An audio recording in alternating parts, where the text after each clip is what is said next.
ভেতর ওয়াচিন পাখি কেমনে আসে যায় ধরতে পারলে মন বেড়ি দিতাম পাখির পায় কেমনে আসে যায় খাঁচার ভেতর ওয়াচিন পাখি কেমনে আসে যায়। আমার আম্মা জানেরা, আমার বোনেরা, আমার বাপ জানেরা, ভাইরা, আপনারা আলোচনা করেন, আমরা আলোচনা করি। প্রাণ পাখি উড়ে গেল, প্রাণ পাখি উড়ে গেল, প্রাণ পাখি বেরিয়ে গেছে, প্রাণ পাখি আর নাই। ওই পাখিটা কি? এমনই একটা লেখক লিখেছেন, আল্লাহ আল্লাহ, তার নাম হচ্ছে লালন ফকির। কি বললাম ভাই? তার নাম হচ্ছে লালন ফকির। বিশাল একজন আল্লাহওয়ালা, গভীর জ্ঞানের মানুষ। উনি লিখেছেন খাঁচার ভেতর ওয়াচিন পাখি কেমনে আসে যায়।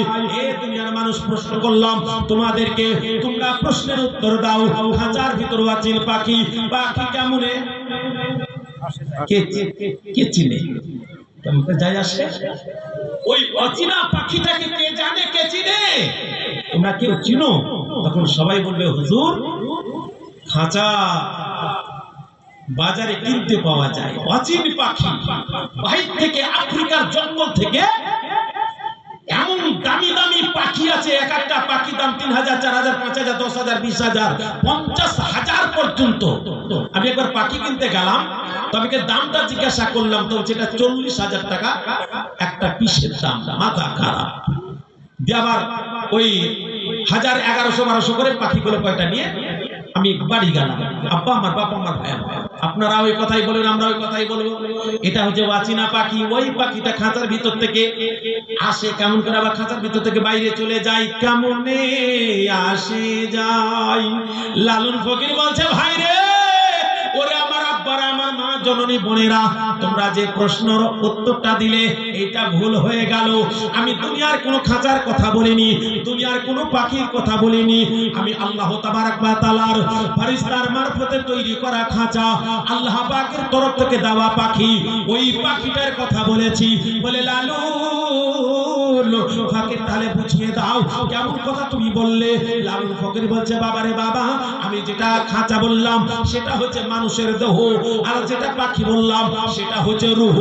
এই দেহ থেকে কেমন করে পাখি বেরিয়ে চলে যায়, ওই পাখিটা ধরা যায় না, ওই পাখিটা দেখা যায় না। আমি লালন বলে দিলাম গো, যদি আমি একবার পাখিটাকে ধরতে পারতাম, এমনই দিতাম বেরি, এমনই বাঁধন বাঁধতাম যেন আমার ভিতর থেকে পাখিটা না চলে যায়, আমি যেন সব সময় জিন্দা হয়ে থাকি। পাখি চলে গেলেই মরে যাবে, আর পাখিটা থেকে গেলে জিন্দা হয়ে থাকবে। আবার যখন চলে যায়, আমার মা বোনেরা কান্না করতে শুরু করে, একবার হাওয়া করে এত কান্নায় ভেঙে পড়ে যায়। সে সময় সব পুরুষ মানুষ দূরে চলেছে, কি হলো, তো মরে গেল, সবাই কান্নায় ভেঙে পড়ে যায়। আর সেই সময়তে কি হয়,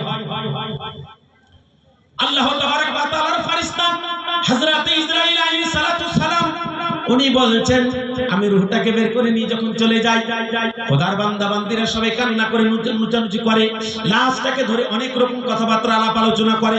আমি আবার ফিরে আসি, আর ওই বাড়ির গেটের দরওয়াজার উপর যে চোখাটা আছে, ওই চোখাটা হাত দিয়ে দিই, আর আলোচনা করে বলি, এ খোদার বান্দা বান্দি, আজকে যিনি পড়ে আছেন তিনার খাঁচা আছে, রূহটা নাই, জিন্দা নাই, আর মানুষটা জীবিত নাই, কথা বলতে পারবে না।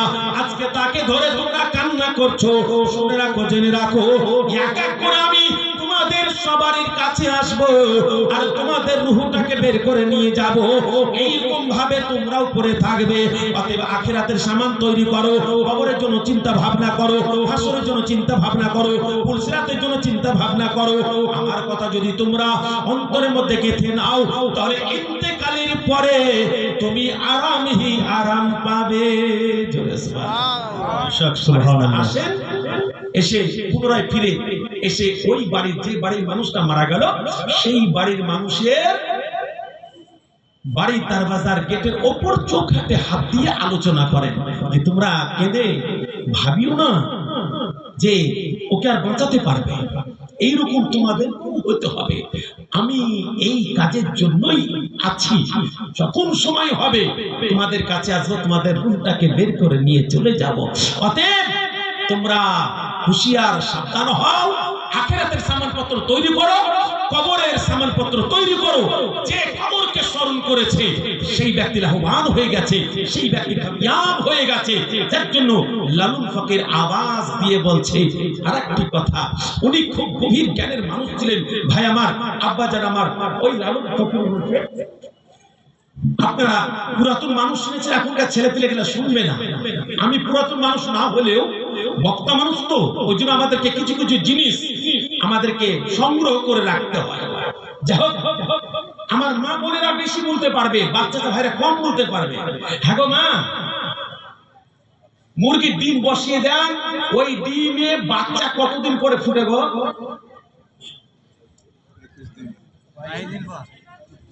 22 দিন বাদ করিয়ে দিন। আমার মা বোনেরা বেশি কেন, ওনারা বেশি, ওনার ডিমের সাথে চাষ তো কারবার। খাবেন আপনারা, ডিম তুলবে ওরা। আল্লাহ পাক তাদেরকে তৈরি করে রেখেছে, তারা বাড়ির কাজকর্ম করবে। আব্বা আমার, বাবা আমার, ভাই আমার, মা জননী আরেকটা উত্তর আপনারা দিবেন, কিন্তু খুব জোরে লাই, আপনাদের কাছেই থাকবে, আপনারা উত্তরটা দেবেন। মুরগিটা যখন 16 দিন, 17 দিন, 18 দিন, 19 দিন হয়ে গেল, ওই মুরগিটাকে দেখেছেন যে বাহির হয়ে এসে খাবার খেয়েছে? খাবার খাই না, খাবার খাই না। কেন জানেন? আমি আজকে 17, 18, 19 দিন কত কষ্ট করে পেটে ঘর্ষণ দিয়ে দিয়ে তাপ দিয়ে দিয়ে আমি ডিমগুলোকে সুন্দরভাবে তৈরি করেছি। এবার সব বাচ্চা কিন্তু কুচকুচ কুচকুচ কুচকুচ কুচ করছে, এবার কিন্তু বের হবে। আমি যদি বাইরে যাই তাহলে ঠান্ডা হয়ে যাবে, আমি আর বাইরে যাব না। আমি যদি বাইরে চলে যাই আমার বাচ্চাকে কেউ খেয়ে নেবে না, আমি বাইরে যাব না। আমি কথাটা বুঝাতে চাইছি, মা কি জিনিস, মা কি জিনিস। ওই মুরগিটা যখন বাচ্চা চিকচিক করলে তোমরা মা বোনেরা ছুটে চলে গেল, ওরে আল্লাহ, ওরে আমার মুরগিটা কত ভালো, সবই বাচ্চা দিয়েছে, কত সুন্দর তুলেছে, একটা ঘোলা হয়নি।